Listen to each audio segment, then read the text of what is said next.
Good afternoon. Good afternoon, everyone.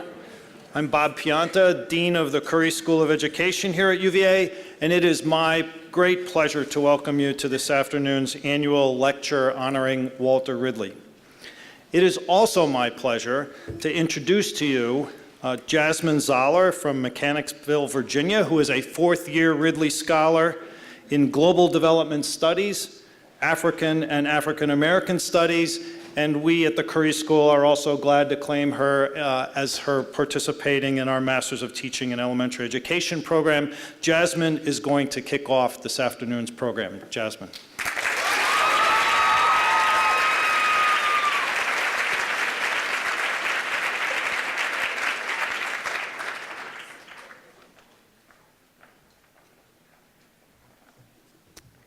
Good afternoon. Oh, that's really loud.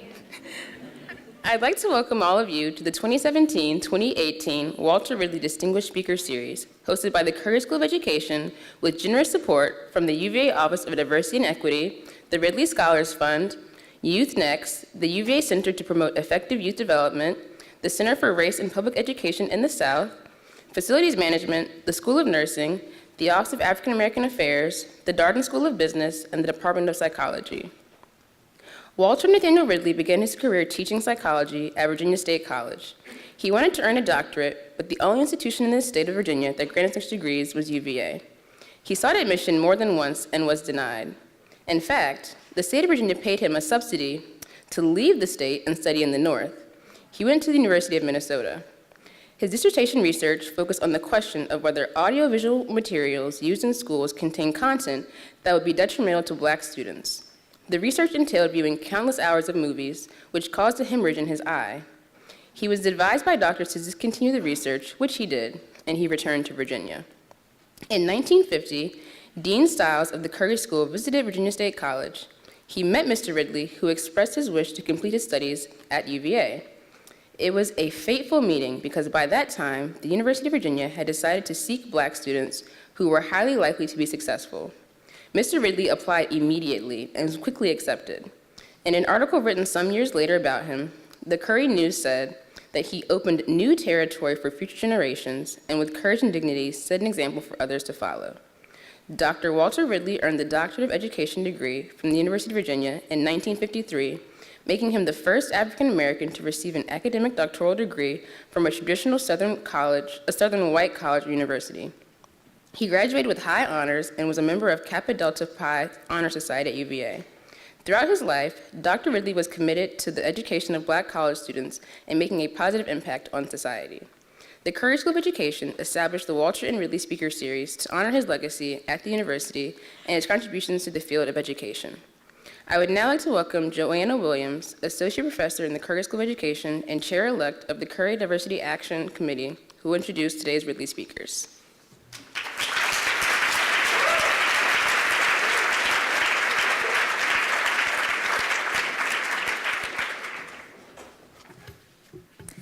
Thank you all so much for being here. I'd like to give special thanks to all of the generous co-sponsors for the Ridley Speaker Series, and to Diane Cole, Events Manager in the Curry School of Education, who was central in making today's event happen. I'd also like to recognize the students, staff, and faculty members of the Curry Diversity Action Committee for their year-long leadership centered on issues of racial equity in our community. And finally, I'd like to thank my dean, Bob Pianta, for his support of today's event and the broader mission of the Curry Diversity Action Committee. A year ago this week, my mom was diagnosed with terminal brain cancer. The last time I saw her in mid-September, just before she passed away, I had 2 items in my purse to share with her.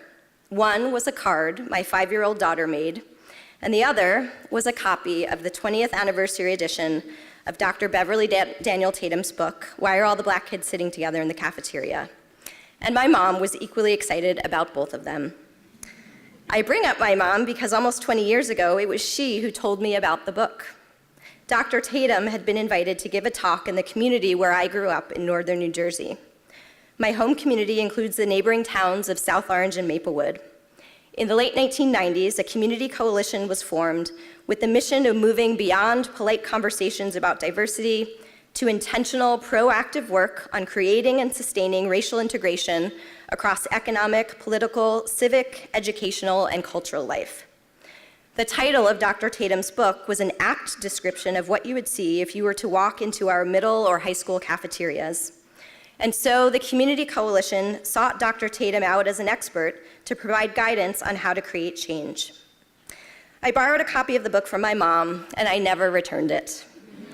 In the pages of the book, I found a way to make sense of so many of the experiences I'd had as a teen.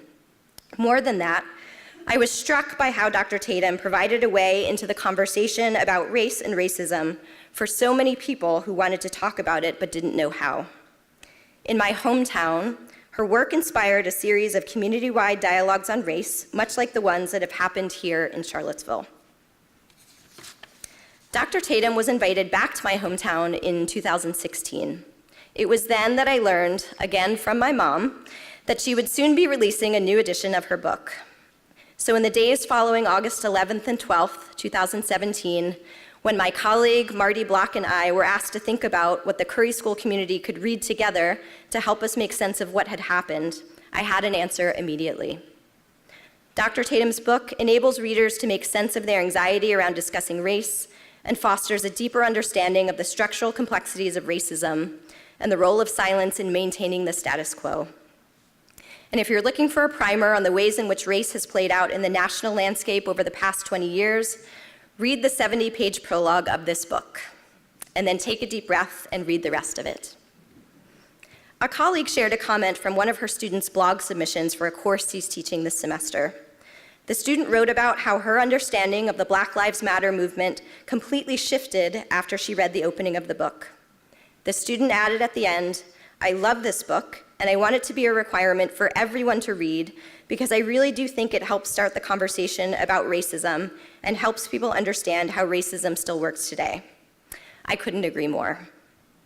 So I'm thankful that almost 20 years ago, my mom brought Dr. Tatum's book into my life.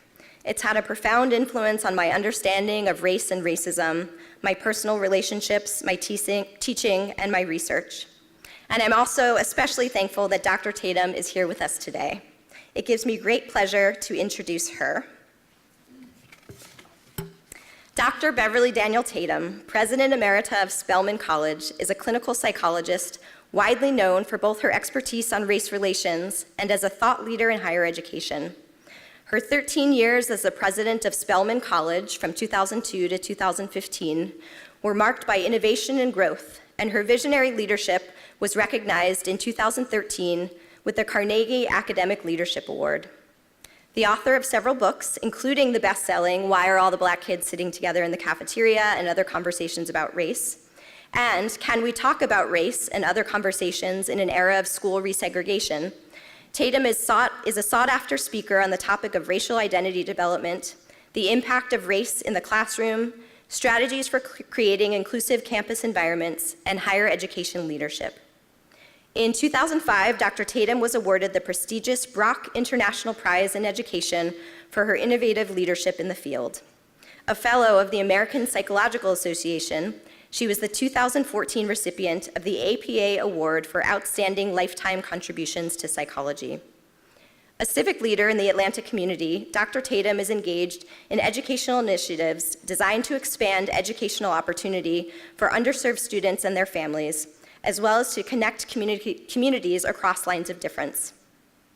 Locally, she serves on the governing boards of the West Side Future Fund, Achieve Atlanta, and Morehouse College, as well as the Georgia Power Board of Directors. Her national service includes her membership on the boards of Smith College, the Educational Testing Service, and TIAA Charitable. She holds a BA degree in psychology from Wesleyan University and MA and PhD in clinical psychology from the University of Michigan, as well as an MA in religious studies from Hartford Seminary. Over the course of her career, she has served as a faculty member at the University of California, Santa Barbara, Westfield State University, and Mount Holyoke College. Prior to her 2002 appointment as president of Spelman, she served as dean and acting president at Mount Holyoke College. In spring 2017, she was the Mimi and Peter E. Haas Distinguished Visitor at Stanford University, She is married to Dr. Travis Tatum, and they are the parents of 2 adult sons. Dr. Tatum will be joined in conversation by my colleague, Derrick Aldrich. Derrick P. Aldrich is a professor in the Curry School of Education. His research examines Black educational history and the Black freedom struggle.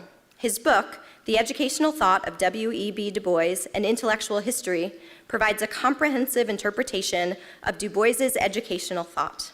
His forthcoming book, The Hip-Hop Mind, Ideas, History, and Social Consciousness, 1967 to 2018, examines hip-hop as a vehicle for Black social and educational thought, from the civil rights movement to Black Lives Matter.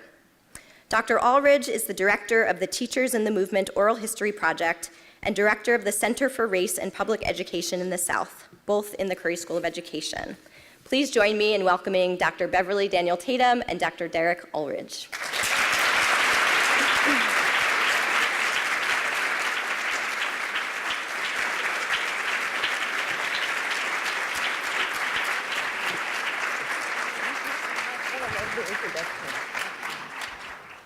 I got to give you a hug, too.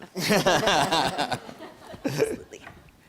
Drs. Tatum and Aldrich will be in conversation for about 30 minutes, and we'll have another 30 minutes at the end for questions from the audience. I would ask that if you have not already done so, please put your phone on silent or vibrate. Thank you. So good afternoon, everyone. And good afternoon, Dr. Tatum.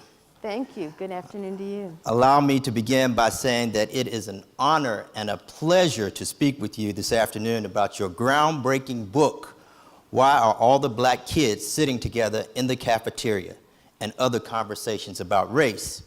Needless to say, your being at UVA and in Charlottesville at this time is especially important given the events here on August 11 and August 12 of 2017.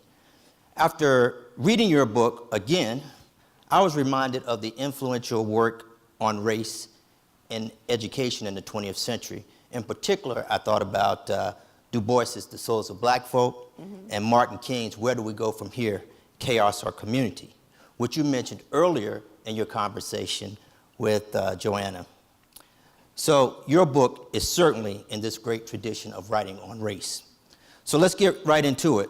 What made you write this book in 1997, and how did you come to this provocative title?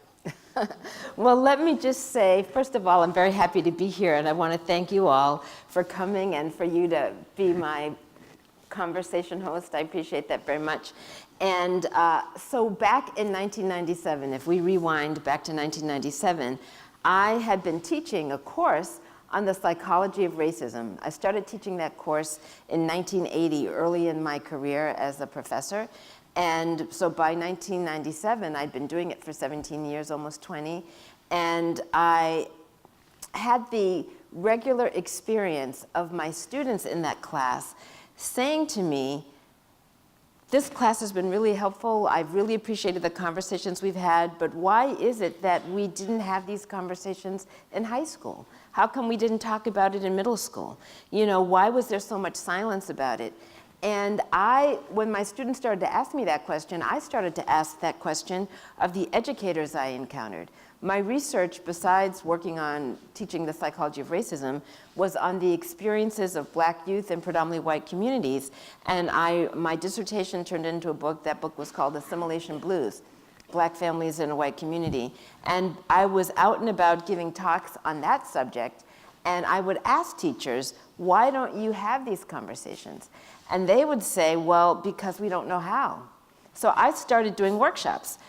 Probably in the early 90s through that decade, I was doing a lot of workshops with teachers on how to talk about race in their classrooms and how to break that silence with their middle school or high school students.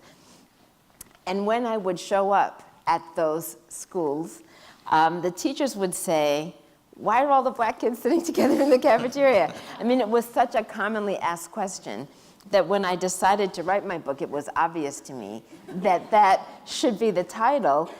But the other half of the title is important. People often, including me, refer to it just sometimes by the first half because it's so long.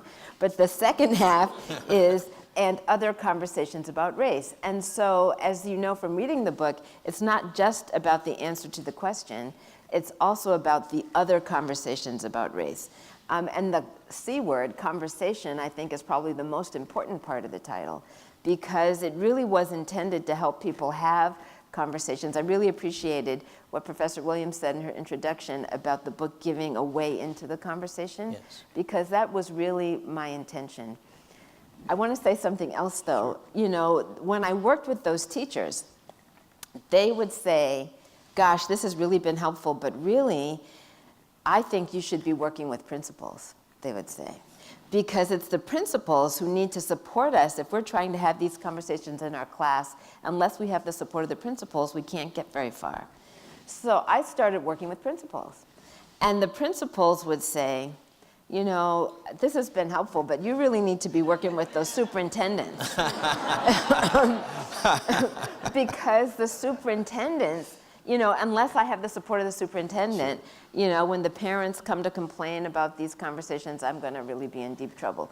As life would have it, I started getting invited to superintendent conferences. And I would do workshops with superintendents, and they would say, this has really been helpful. But really, it's the school board. If you could come to my town and work with the school board, you know, that would be really helpful to me. And I did some of those visits. I came to some of those places, but it was pretty clear to me that it's not possible to go to every town and every school board, and so maybe you better write it down, which is what I tried to do in my book. Well, thank you for doing that.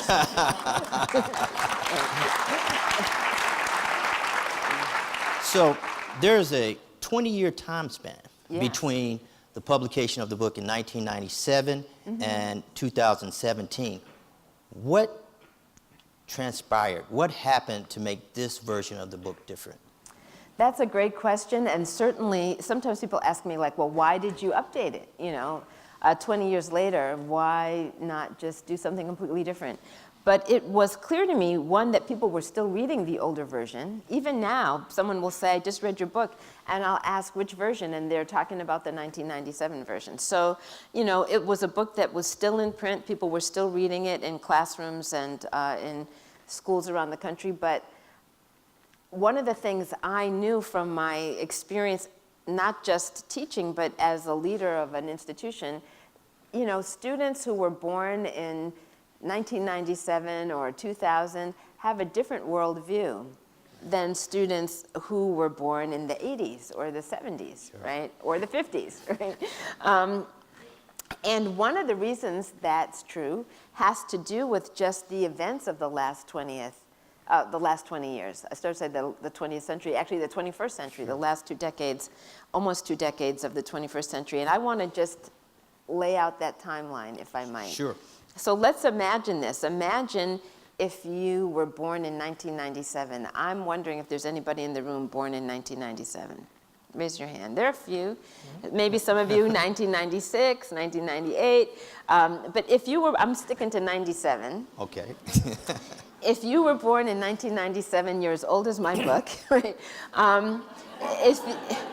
If you were born in 1997, you were 4 years old when 9/11 happened, right? 2001. And even if you don't remember it, even if you don't remember because you were only 4, your growing up years were certainly shaped by a post-9/11 America and the rhetoric of a post-9/11 America. And if you were born in 1997, you were 11 in 2008.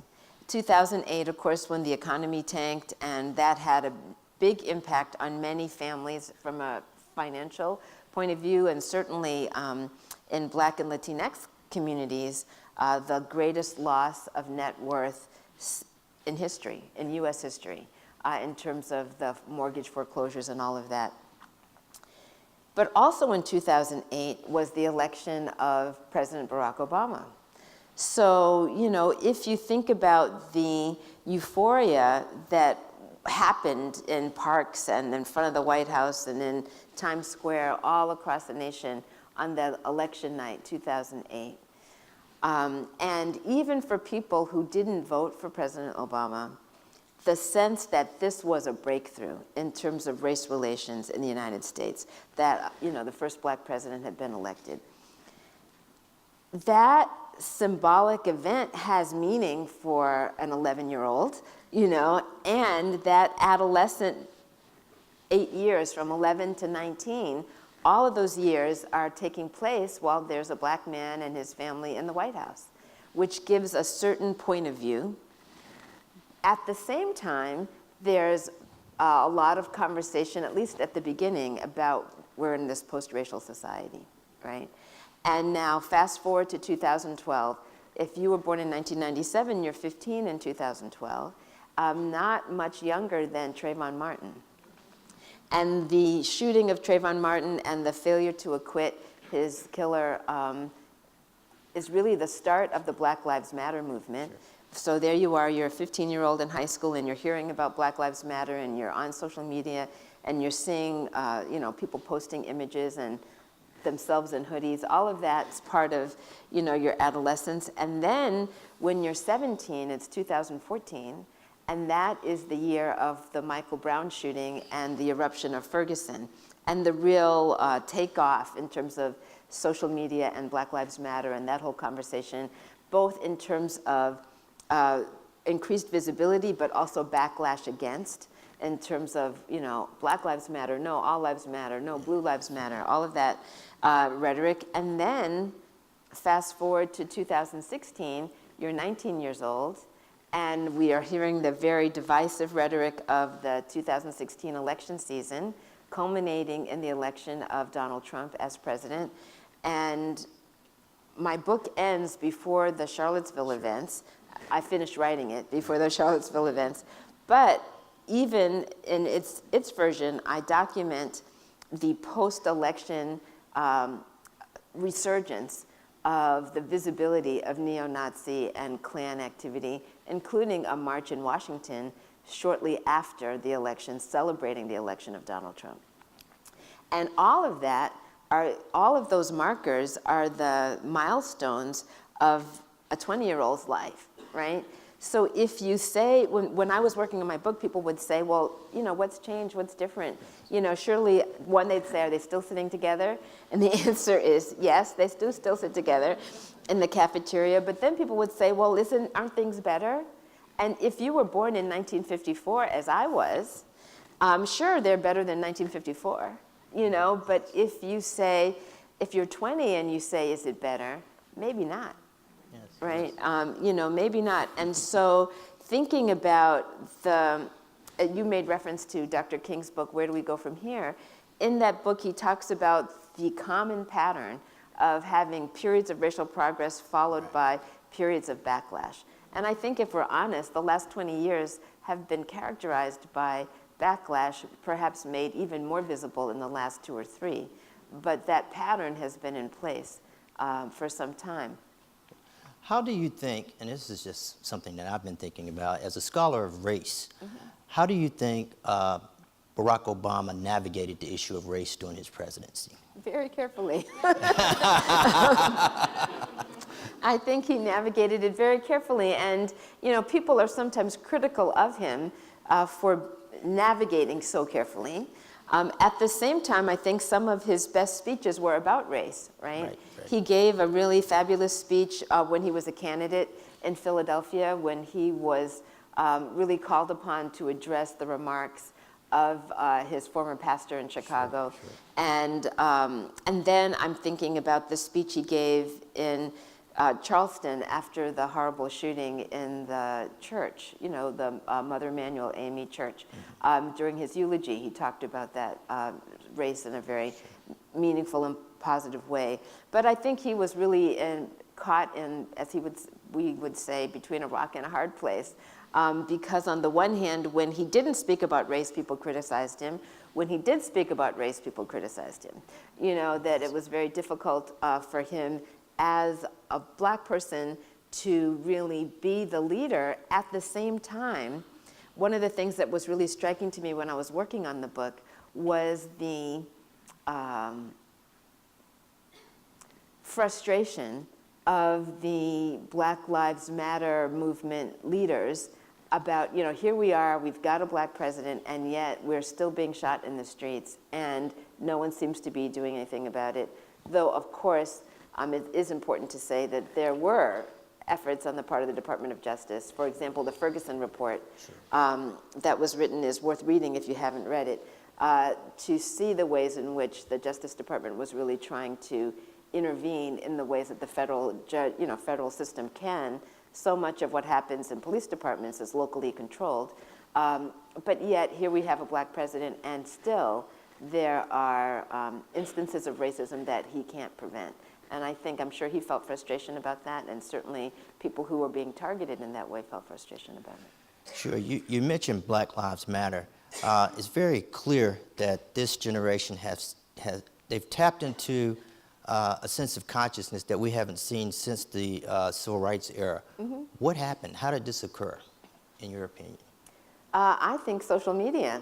Yes. I mean, to be perfectly honest, when we think about the Black Lives Matter movement, largely driven in response to police incidents, right? Police shootings. And of course, those shootings didn't just start happening. You know, if you talk to people across the country, they can tell you about cases from an earlier time, and the historical tension between the African American community in particular and police departments, you know, goes back to slavery, right? I mean, Sure. The early iteration of the police department were slave catchers, right?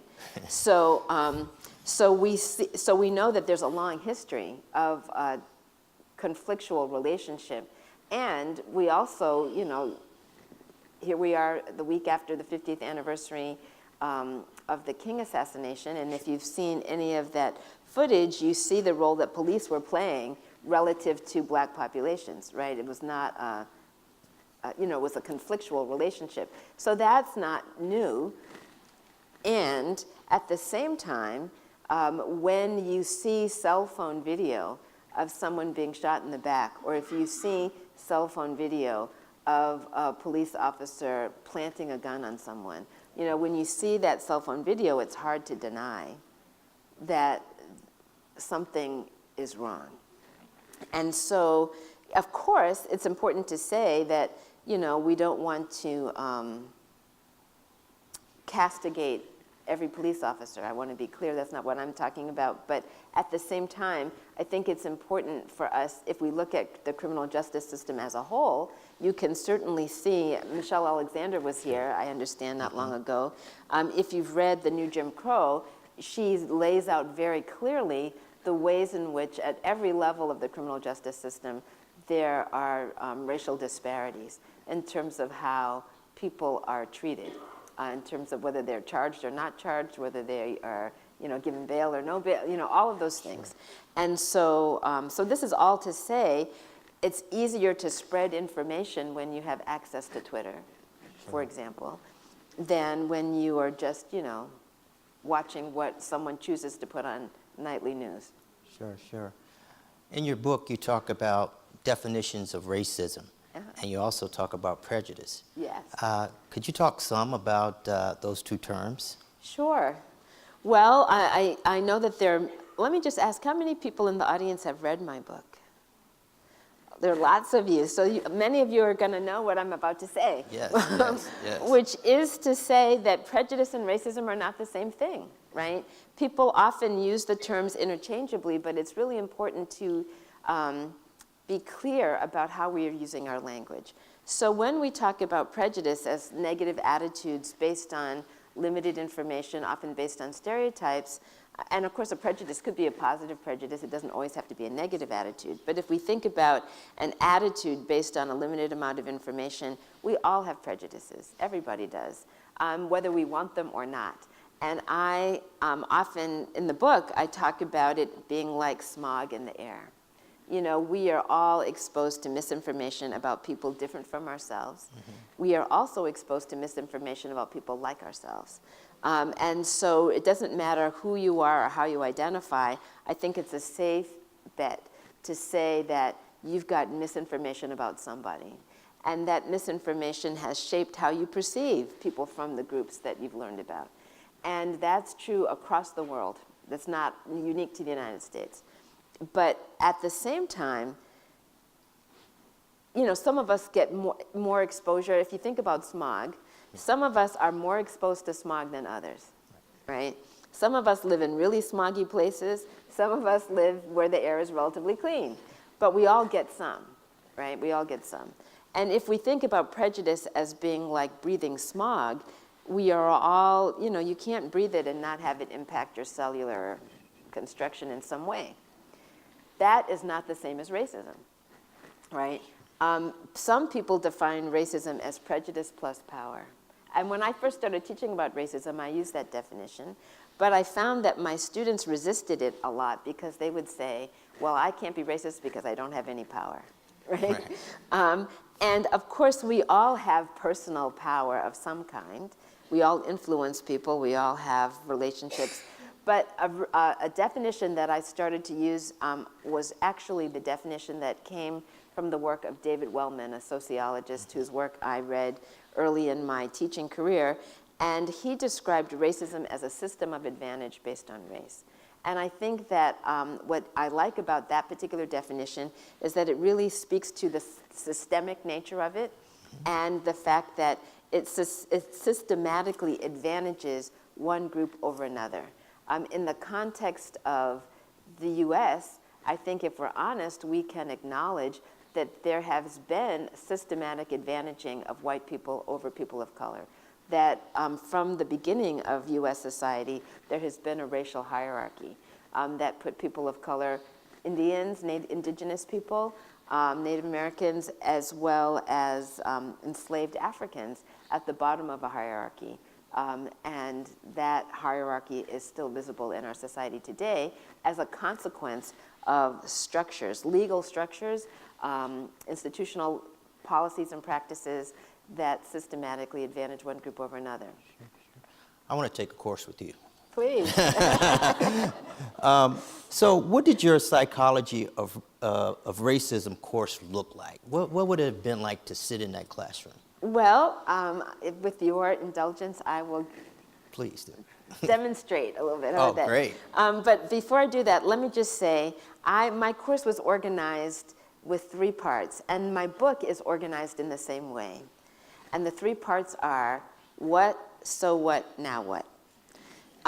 What being, what is racism? How does it operate in our society? What's the difference between prejudice and racism? The kind of things we were just talking about. What is racism? How does it operate? So what does it mean in terms of how we think about ourselves and other people? That's the identity part. And then now what can we do about it? Great. What, so what, now what? Now, let me just say that my observation in my experience talking to folks who teach about race is that sometimes they have a lot of what and a lot of so what, but not much now what. And the reason the now what is important is because, of course, we want to help students think about how to interrupt the cycle of racism. But if you only talk about the what and the so what and you never get to the now what, at the end of the semester, you just have depressed students.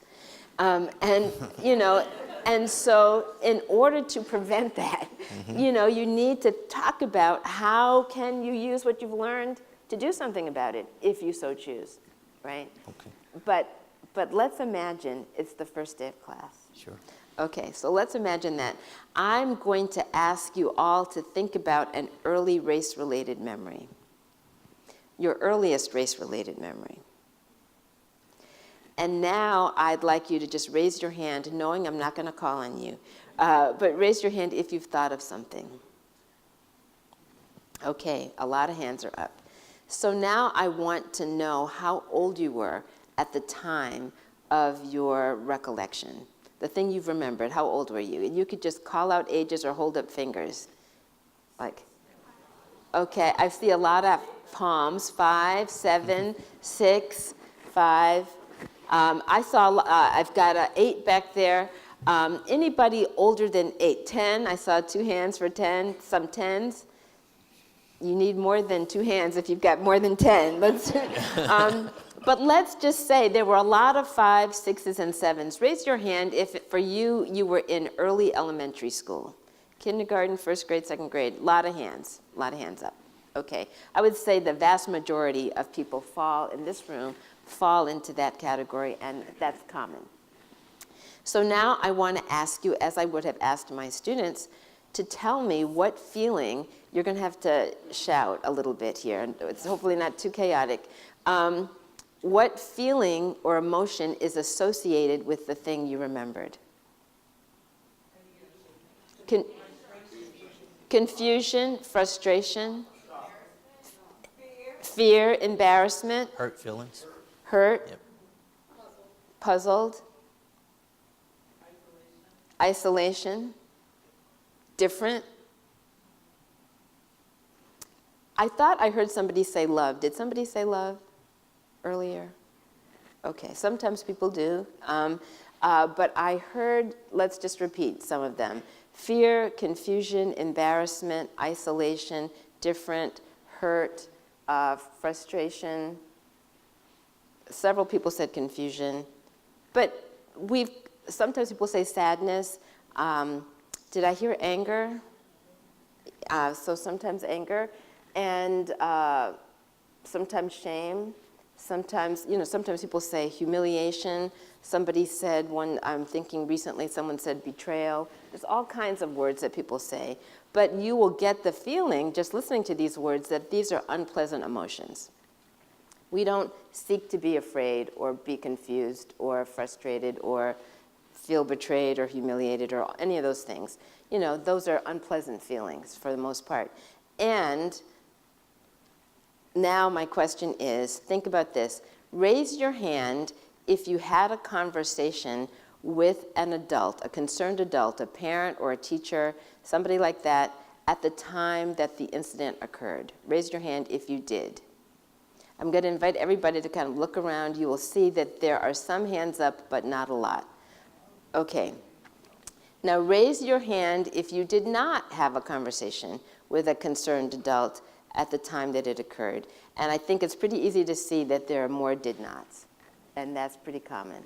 So now I want to ask you if you have experience. How many of you have experience spending time with a sibling or a child or neighbor's kid, somebody you babysat for? You have some personal knowledge of what 5, 6, and 7-year-olds are like. Raise your hand if you have that. Okay.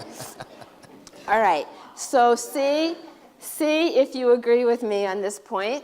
5, 6, and 7-year-olds are pretty candid as a group, right? They don't filter much. They tend to say what's on their minds. And here we have, I don't know, hundreds of people in this room, most of whom said they had an early memory, most of whom said it was unpleasant, most of whom said I didn't talk to anybody about it, and yet we all know that 5, 6, and 7-year-olds are pretty candid. So why is it that so many people had an experience that you would think would be candid, discussion-worthy, and yet did not speak about it?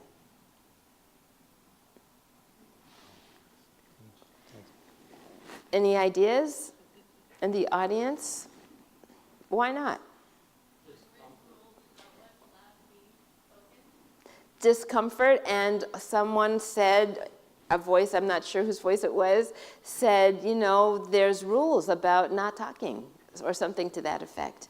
I think that we learn at a very early age, and you all are more evidence to this effect, to shh about the subject of race. That we learn early on that this is a toxic subject, that adults around you don't want to hear about it. And if you are a person of color, you might find that parents are pained by it, and in that sense they don't want to hear about it. If you grew up and identify as white, it might be that there's just a lot of white silence around the subject, and you learn early that this is not to be talked about. Sometimes young people will say the adult was the cause of the concern. The adult was the person who said or did the thing that was upsetting, in which case, who would you talk to about it? But I think it's really important, first day of class, to make clear that many people have anxiety about the conversation, learned early in life. And so when you say, oh, come to my class, Psychology of Racism, or this conversation, and talk about this thing that you've learned since you were 5 not to talk about, you have a knot in your stomach. Am I right about that? You're right. That it becomes how many of you have had a tough conversation about race as an adult? A lot of hands are up. It's a very common experience. But I think what makes it hard is that knot, that people are quick to shut down, quick to put it away. But the value, and this is what always was so true at the end of the semester, the value of the conversation is that it really is liberating to be able to talk about these issues. You know, students say at the end, why did I have to wait for this conversation? I wish I'd had it sooner, because we spend a lot of psychological energy not talking about it. Wow. You know, we spend a lot of energy. It's like if there were a big elephant in this room, and I asked you all, try to imagine it's not there. Put it out of your mind. Don't talk about it, don't think about it, don't even notice it, despite the fact that it's about to step on you. You know? It would be very hard to do that. And yet that's what we do about racism in our society. May I ask you, how do elementary school teachers address race in the classroom with very young children? It's not hard. Yes, I mean, it is hard. Yes. In the sense that people are nervous about it. In that sense, it's hard. But it's not hard as in children talk about it. Right. Sure. Right. And so you have to actively not talk about it if you don't want to have the conversation, because kids are talking about it. I will do a personal plug here for a Tedx talk I did. It was mentioned in my introduction that I spent last spring at Stanford, and I was invited to do a Tedx talk at Stanford, which is now available on YouTube, and it's about how to talk to young children about race. And the title of it is my skin brown because I drank chocolate milk? And as I said, you can find it on YouTube, but it really is rooted, actually the story that I talk about in the YouTube video on the TEDx talk is a story that I also tell in my book in the section in chapter 3, which is the section on talking to young children about race. But that question, is my skin brown because I drank chocolate milk, is a question that my oldest son asked me when he was 3, coming from his daycare center. You know, I picked him up at the end of the day, and he said, "Mom, Tommy says my skin is brown because I drink chocolate milk. Is that true?" Well, the answer to that question, in case you're wondering, is no. Right? But I did, you know, but how do you talk to a 3-year-old about that? So I said, I'll tell you what I said, and you can listen to the video if you want to hear the whole story. But I said, no, your skin is not brown because you drink chocolate milk. Though he did drink chocolate milk. I just want to point out, your skin is brown because you have something in your skin called melanin. Everybody has some. Some people have more than others. The more you have, the browner your skin is, and it helps protect you from the sun. And then I said, and at your school, you are the kid with the most. And he was really tickled about that.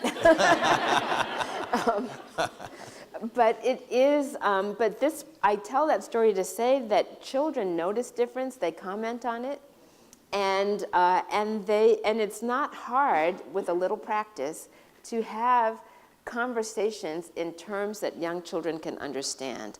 And someone asked me recently, can you talk to, or should you talk to, first graders about white privilege? That was the question. And I said, you know, I'm not sure I would use the phrase white privilege, but you can certainly talk to children about fairness. Sure. Everybody gets fairness. You know, what's fair, what's unfair, when people are treated unfairly, kids want to talk about that. And you can have a meaningful conversation with hard topics with young children in a developmentally appropriate way. In your revised and updated edition, you spend a considerable amount of time and space talking about other groups, Latinx, Native Americans, Pacific Islanders, Middle Easterns, etc. Yeah. So race is certainly more complex in 2018 than it was in 1903 when Du Bois talked about it. The problem of the 20th century is the problem of the color line. Yes. What was your thinking as you wrote that chapter? Well, actually, in the 1997 version of my book, I also included a chapter on multiracial identity and also a chapter on what I called critical issues in identity development for other groups, including, at that time, the language was Latinos, Latinas, not Latinx, but Asian Americans, Native Americans. But certainly as our population has shifted, and it has, it seemed to me even more important to expand those sections. I think it's important to just take a moment, and then we probably need to go to opening the floor for everybody else to be part of this conversation, to just reflect on the demographic shift that's taken place. When I was born in 1954, the US population was 90% white. And if you are a baby boomer, that's true for you too. But if we are talking about today's youth population, the school-age population, we know that today the population is more than 50% kids of color. And that's a rapidly shifting population. So in 1954, 90% white, the largest population of color was African American. But today, 18% of our population is Latinx, 13% African American, 6% Asian American, and even though that's a relatively small number, the Asian American population is actually the fastest growing population of color in the United States. That number is growing fast, as is the multiracial population. In 1970, only 1% of babies born were categorized as multiracial. Yeah. Today, 10% are. So we have a much more diverse population than we did 20 or 30 and certainly 50 years ago. And that has changed the dynamics of race in some ways, but I think also it contributes to some of the racial anxiety we see being expressed, particularly in the white population, in a sense of losing a numerical supremacy. Thank you, Dr. Tatum, for this very important piece of scholarship. Thank you. Thanks for your good questions. Thank you.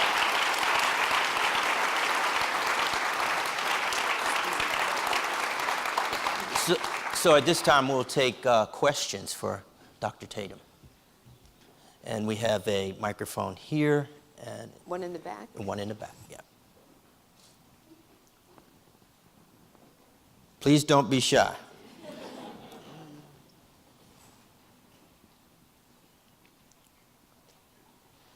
So I think I'm going to volunteer someone. Lori Aldrich. Please. Right here. She answered my question. Okay. Elementary education, and I thank you for that. Thank you. All right, so we have a question here in the back. We have a question in the back. Yes. This was just wonderful. I loved your book, and I'm just so glad you've joined us. I'm Sarah Rim-Kaufman. I'm a professor here at the Curry School, and I'm just thrilled to be able to ask you a question. Sure. So I really appreciate that you've talked to teachers, principals, superintendents, and school boards. And I'm curious if you could reflect on that. What are 2 or 3 goals you urge them to set? And then what are some of the outcomes that they can watch for to know that they're making progress towards those goals? Sure. Well, I will put this in some context. At the time that I was doing that work, I lived in Massachusetts. And I mention that because in Massachusetts, I lived in western Massachusetts, but I grew up in the eastern part of the state, not far from Boston. And in Boston, there is a program that is now about 50 years old called the Medeco Program, which stands for Metropolitan Educational Transportation something or other. I'm not going to remember the whole net, but basically it's a voluntary desegregation program. And in that program, the kids, Boston inner city kids, mostly Black and Latino. When it started, it was mostly Black. Now it's Black and Latinx. Students are bused at their parents' request from Boston into a ring of suburban communities, places like Wellesley, Newton, Needham, Sudbury, Lincoln. If you know anything about Massachusetts, you know that these are largely white, affluent communities. And so when I first started working with teachers, I was working with teachers who taught at schools that were participating in the Medeco program. And one of the concerns that the superintendents in those districts had was concern about the racial disparities in achievement. And when I first had the opportunity to talk to superintendents about it, they were focused on differential outcomes, but they weren't having any conversations about race, which I thought was just crazy. I'm just going to say. Because the history of school desegregation in Boston is a history of conflict and hostility. And so how can you think about the experiences of Black youth in suburban communities where often there was a great deal of ambivalence about their presence, being taught primarily by white teachers, almost entirely, like 99% white teachers, without having some conversation about the role that race was playing in the school. So that was the first part of the conversation. But once people got comfortable with talking about race, and it took a while, but once they got comfortable with talking about race, they would start to look at things like, I'm thinking of one particular district, I'm not going to name it, but it was a district where there had never, ever been a Black student assigned to an honors class. Now that's crazy. Right? That's just crazy. It's crazy to think that there was never a Black student who could have performed well in honors classes, but they were never assigned because guidance counselors were operating with a lens that didn't see the capacity, right? And so when the teachers and the guidance counselors and the principals I started teaching a course which was called Effective Anti-Racist Classroom Practices for All Students. That was the name of it. I called it in my head, Psychology of Racism for Teachers. But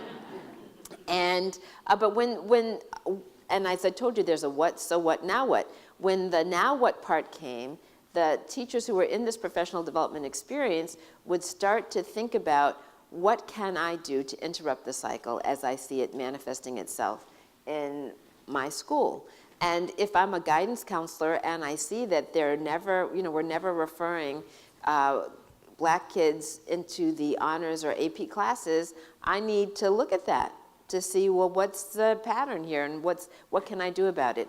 Or I'm thinking now of teachers who did a project, their now what project was on differential suspension rates, and where kids, same offense, different punishments, right?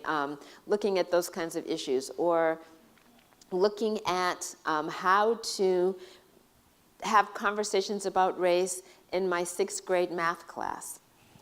So I'm the 6th grade math teacher, let's imagine. This was a real example. That 6th grade math teacher wanted to raise consciousness in his students about social issues, but he's a math teacher. How do I do that? Well, as that math teacher, he was teaching people about graphing, making graphs, statistics, sort of the 6th grade version of statistics. And he decided to ask his students to collect data. The data that he asked them to collect had to do with language in sportscasting. This particular example, around the time that I'm thinking about, there had been an essay written in the Boston Globe about the language that sportscasters use to describe Black athletes versus white athletes. For example, using terms referring to Black athletes in terms of their physicality, their brute strength, but to describe white athletes in terms of their intellect, their strategic passes, their, whatever it was. And so there had been this op-ed on that subject. He shared the one-page op-ed with his 6th graders. He gave them the assignment to go home and watch sports over the weekend and count up the kinds of descriptions that they heard, and then bring that data back to class, and they graphed it. And so in doing so, he not only was teaching the math, but he was also raising consciousness about the way stereotypes are perpetuated in the media, and as just an example. Yes. So I found that because there was always an emphasis on the now what? How are we going to use this information? People could identify something they wanted to measure or something they wanted to implement, and then see how that would work.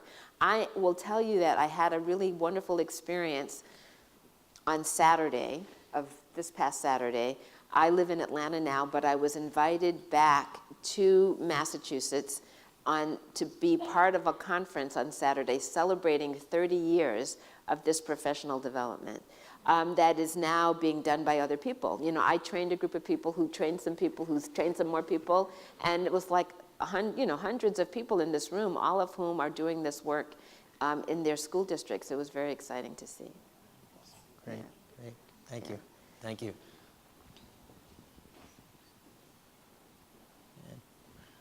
Yaspa.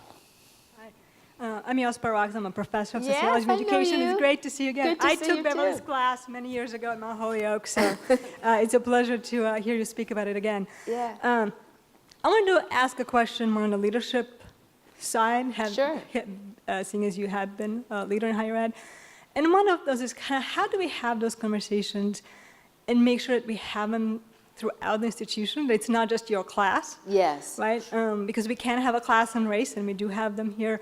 But how do we infuse those conversations throughout our curriculum, throughout our extracurriculum, throughout the life of the institution itself, really? Yeah, well, that is a matter of leadership, right? So I think it is important to have these conversations in lots of different places, and leaders, and by leaders I don't mean just the president, but department chairs, deans, curriculum committees can talk to each other about how do we infuse this across the campus so that everybody's having this conversation.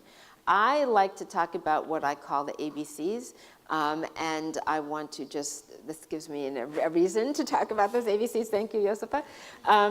Affirming identity, building community, cultivating leadership.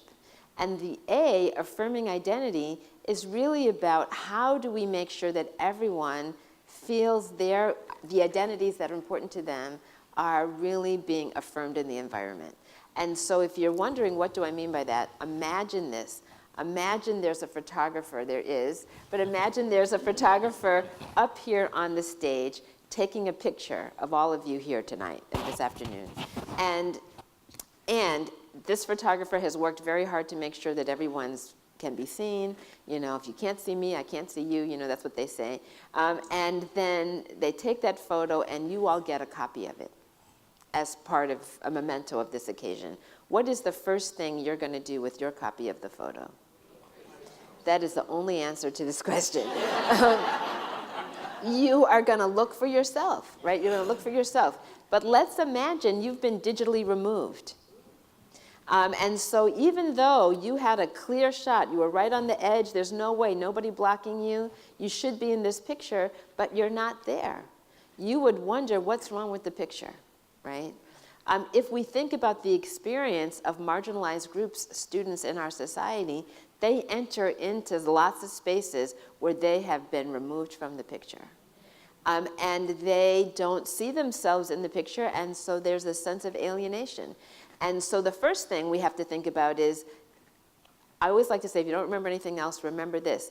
Ask the question, who's missing from the picture, right? Yeah. So if we ask that question, we're good. But then B, building community.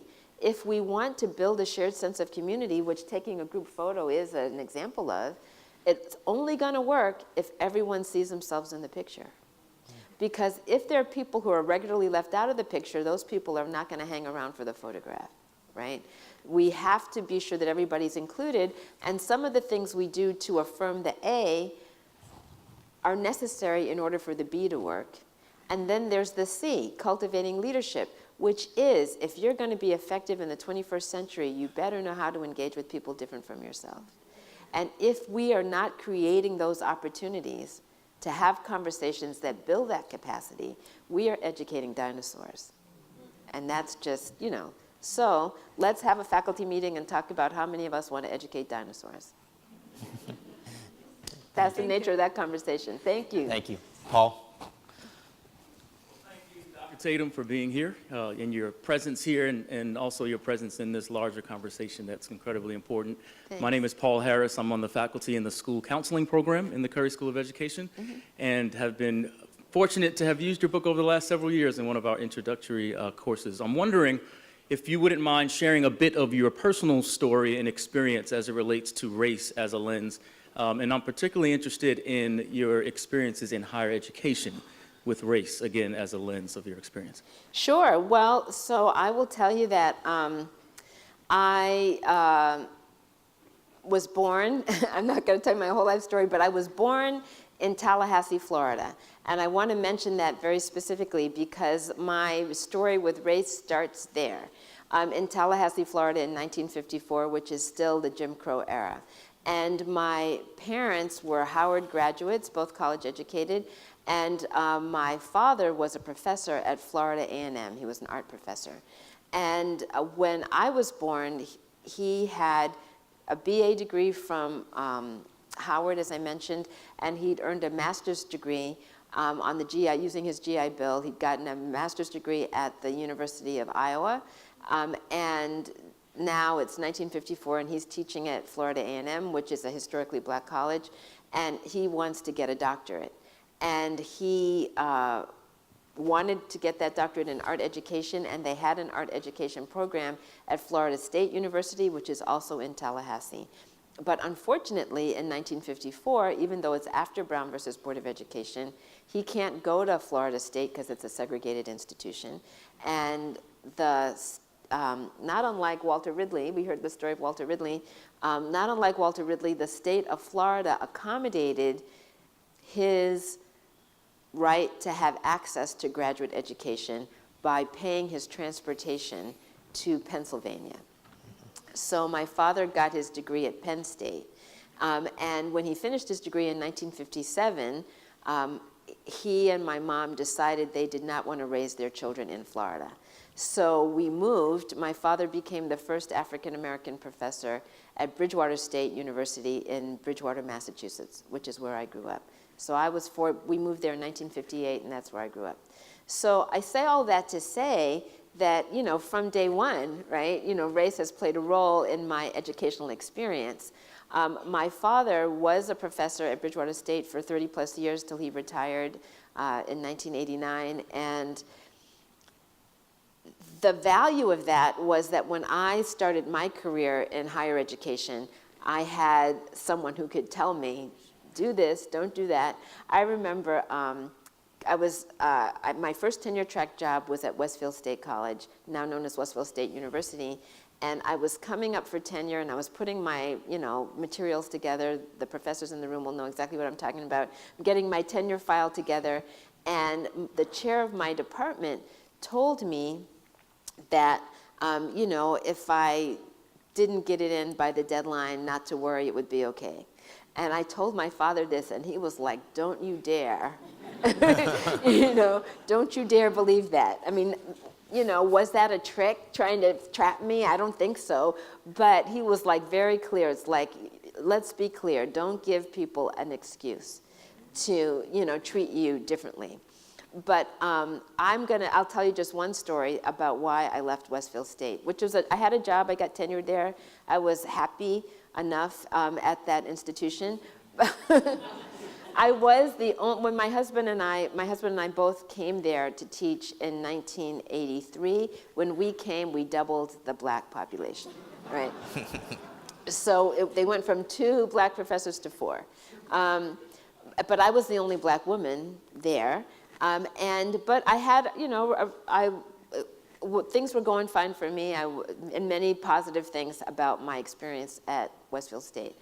But I really wanted, I was thinking that maybe I should change the teaching load here at UVA. You'll gasp in horror. The teaching load was 4 courses a semester, 4. So it's very difficult, to write and publish under a teaching load like that. So I was thinking about maybe I'd like to change, but there were a lot of things I enjoyed about my job there. And, but one time we were searching for a faculty position in my department, and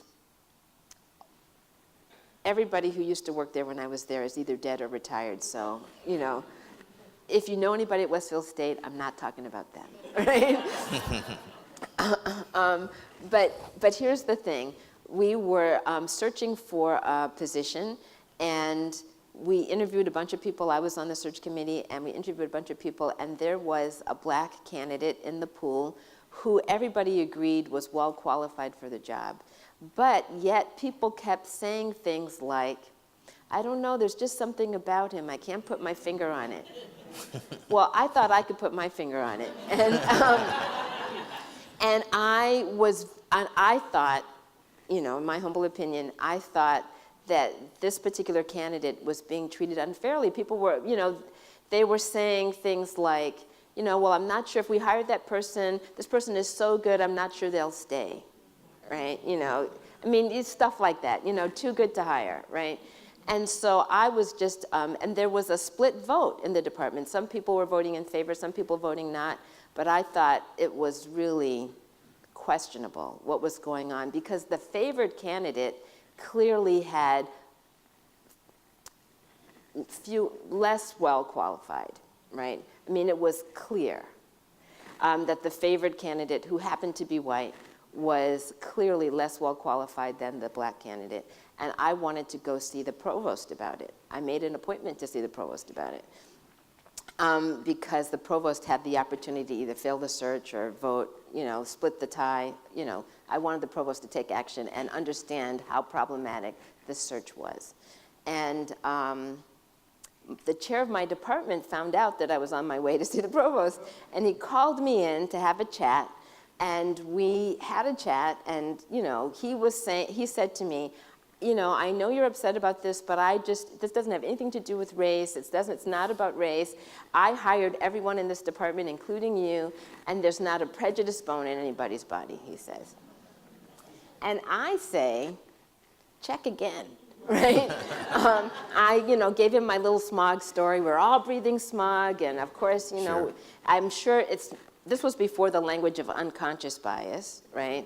But I said, of course, everyone in this department, they're all great colleagues. I agree with you. We're all good people, but that doesn't mean we can't be biased in our assessments of people, and I think that that's what's happening here, and we went on. Anyway, we agreed to disagree. I went to see the provost. But here's the thing that really made me mad. I was already irritated.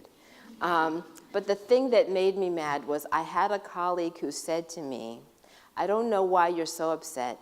We don't need to worry about diversity in our department. We have you. The next year, I was gone. Yeah. And as it happened, a better opportunity came, and I took it. But I went to teach at Mount Holyoke, where my teaching load was 2-2. And of course, and I always say, my husband and I all agree, that my career trajectory changed when I made that shift. I had more time to write. I wrote Why Are All the Black Kids? Many things. I never would have been the president of Spelman College if I'd stayed at Westfield State. It wasn't a bad thing. But this is to say,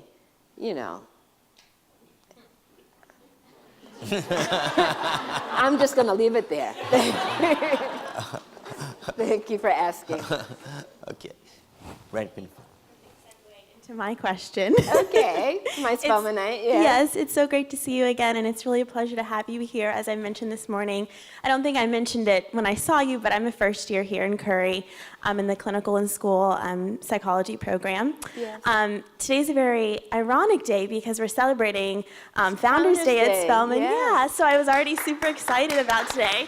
137 years. And then so having you here today was also just like really warm for me. And so my question, now that I'm thinking more about it, seems very vague in general, but I just want to start by saying that I learned a lot about my own racial identity very early on in life through my grandmother. I spent a lot of time with her, and actually she's the one who motivated me to look into Spelman for colleges. I was thinking about, in-state schools. I'm from here in Virginia, and so I just remember going for my visit and just falling in love with the institution, meeting you, and just really knowing at that moment that that was the place that I was meant to be. And so having graduated in 2015, as I reflect back, it really shaped the person that I am today in so many ways. I could probably stand up here for hours talking about all the ways it did.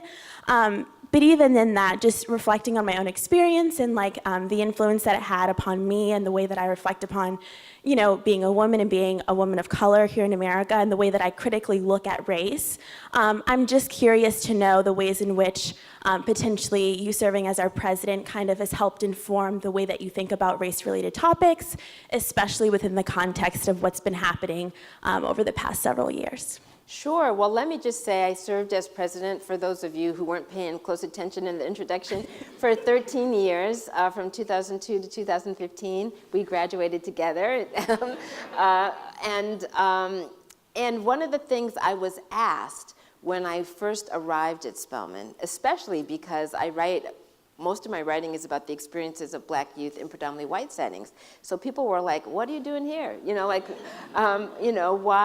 Why Spelman? And so in my opening speech as president, my first major speech, at the start of the school year that year in 2002, I titled my speech, Choosing Spelman.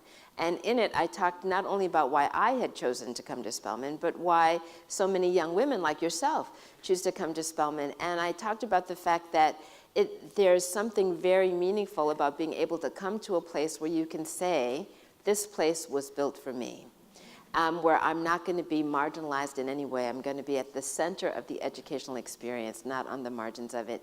And that, my vision, my goal as president was for students to be able to say, this place was built for me, and as you know, it's nothing less than the best.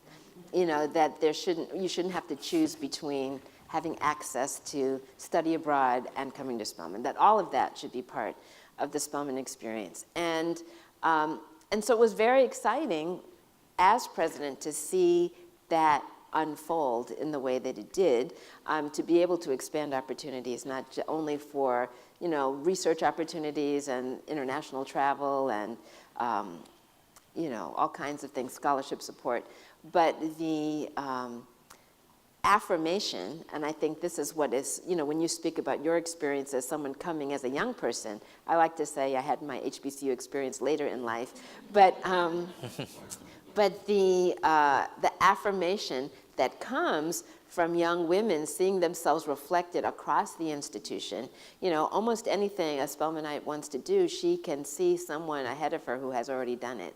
And the empowerment that comes from that is really important. So I really came to appreciate in a way, more than just an intellectual way, but in a very tangible, see it every day way, the value of that experience for so many young people. Yeah, I'm glad it was that way for you. Thank you. In the back. First of all, I'd like to thank you for a really wonderfully stimulating conversation. I have read your book. I haven't read the recent edition, but I will read the recent edition. My question has to do with how we talk about race, and I think you're right. So many of us find it an uncomfortable topic and one best avoided. But to position myself as where we are here at UVA, choosing randomly in the aftermath of an episode many of us would rather not have experienced, the two dreadful days of August 11th and 12th.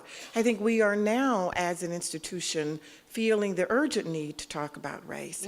But I'm wondering how we can impress upon people the importance of discussing race beyond the matter of psychology, of interaction, of attitude, of prejudice, and you did indeed quite usefully at the start say there's a distinction to be made between racism and prejudice. But very often our discussions stop at the plane of prejudice and everything gets psychologized. And so to take that observation, to pair it with your now what, how do we think about the importance of that distinction in the now what?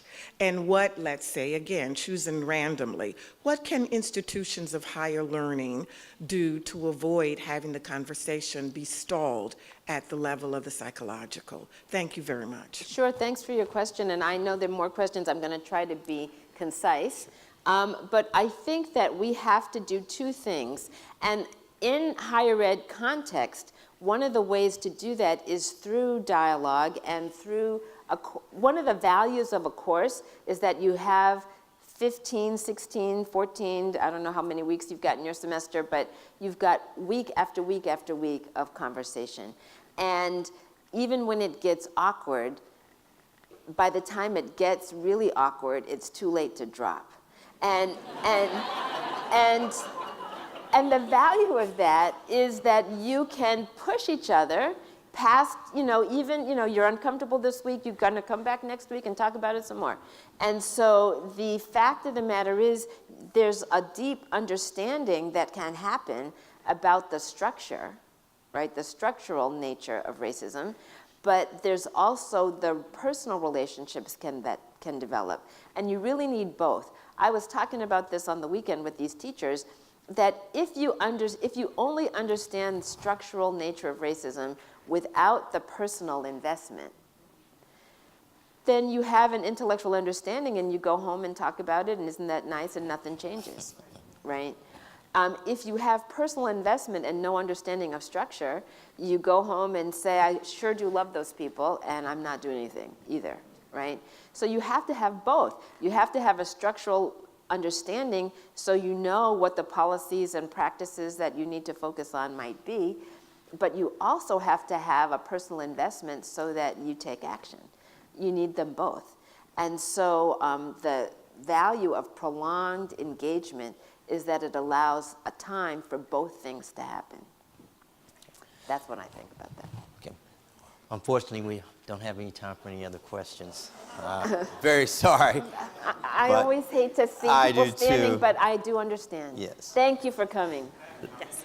Before we thank our speakers, I want to say that you'll have an opportunity if you brought your book with you. Dr. Tatum will be out here in the hallway signing books immediately following the closing of our event. And then in the room behind the ballroom, we will have a reception with some hors d'oeuvres and drinks. So please join me in thanking our very special guests today. Thank you. Thank you. Thank you very much. Thank you.